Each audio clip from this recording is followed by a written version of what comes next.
علیہ السلام کے ساتھ حضور نبی کریم صلی اللہ علیہ وسلم کو بھی معجزات دیے گئے. علماء کرام نے حضور کے معجزات کو جمع کیا, اس کے اوپر کام کیا تو تقریباً 1000 سے زیادہ معجزات حضور کے نکلے.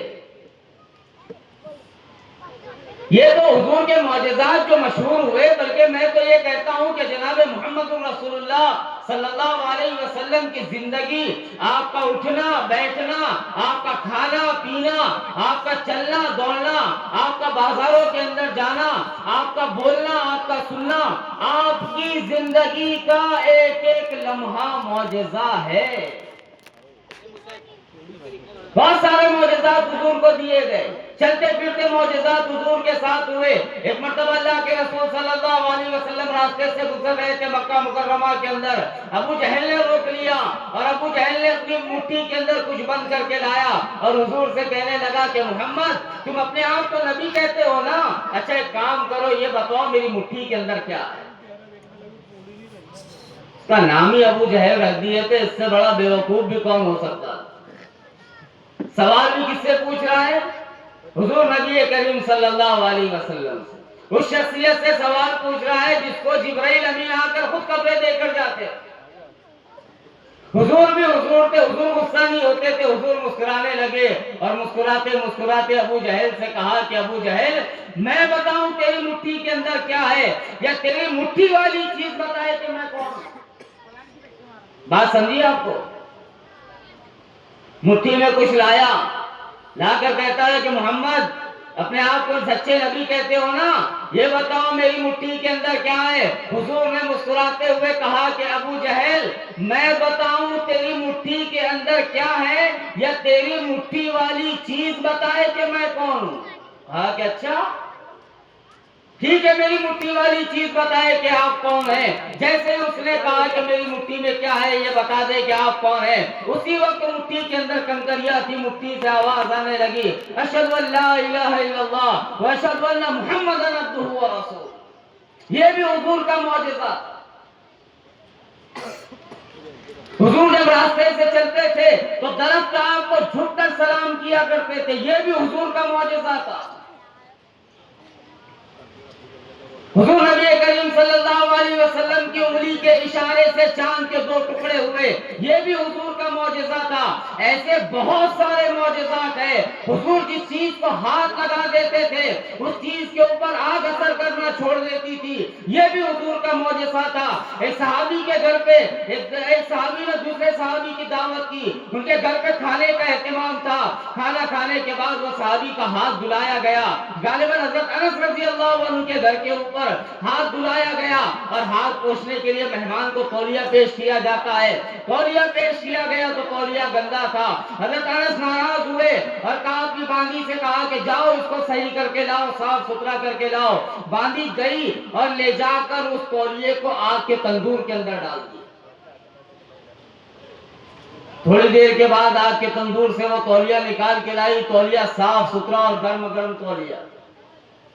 تو صحابی حیران, کہا کہ یہ کیا بات ہو گئی, تولیہ گندا ہوتا ہے تو اس کو صابن سے اور پانی سے دھویا جاتا ہے, صاف کیا جاتا ہے, اور تمہارا تولیہ گندا ہوا, تم نے آپ کی بھٹی کے اندر لے کر کے چلے گئے. وہ صحابی کہنے لگے کہ ایک مرتبہ میں نے میرے آقا جناب محمد رسول اللہ صلی اللہ علیہ وسلم کو اپنے گھر پہ دعوت میں بلایا تھا. حضور نے کھانا کھایا, حضور کے ہاتھ دھلائے گئے اور حضور کے ہاتھ دھونے کے بعد یہ تولیہ میں نے حضور کو ہاتھ پوچھنے کے لیے پیش کیا. جس دن سے حضور نبی کریم صلی اللہ علیہ وسلم جس دن سے حضور نبی کریم صلی اللہ علیہ وسلم نے اس تولیے سے اپنے ہاتھ مبارک پہنچے ہیں, اس دن سے اس تولیے کے اوپر آگ نے اثر کرنا چھوڑ دیا ہے. یہ تولیہ جب گندا ہو جاتا ہے تو ہم اس کو پانی سے دھوتے نہیں بلکہ آگ کے اندر ڈال دیتے ہیں. آگ جو ہے میل کچیل کھا جاتی ہے اور صاف ستھرا تولیہ باہر نکال کے ہم لے کے آتے ہیں. یہ بھی حضور کا معجزہ تھا. تو ایسے معجزات حضور کو بہت سارے دیے گئے.